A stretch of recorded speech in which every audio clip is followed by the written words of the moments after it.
Welcome to the slop farm. Enjoy the video. You are at the exact stitch where the new color starts. Stop knitting and leave a 4/6-inch tail of the old and new yarn. Position the new yarn clockwise around the right needle so it feeds naturally when you knit. Once done, slide your stitches onto the cable and align the needle tips so the join sits flat. Make sure to keep both yarns under the same tension to prevent gaps or puckering as you work the first few stitches. You will join the new color by knitting the first stitch with the new yarn.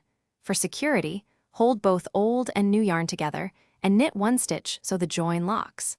Then twist the yarns around each other at the back before continuing with the new color to close the gap. Once you've established 1-2 stitches in the new color, drop the old yarn and maintain consistent tension.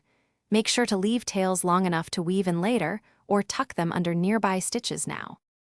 To finish, knit several rounds to settle the join, then weave tails into the fabric for at least 1 inch using a tapestry needle or tuck them along purl ridges. Once done, check the join for holes or loose stitches. If a gap appears, pick up the slipped loop and graft or use duplicate stitch to close it.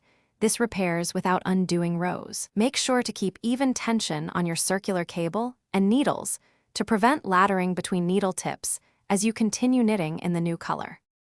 Thanks for watching. Consider subscribing if we helped you today.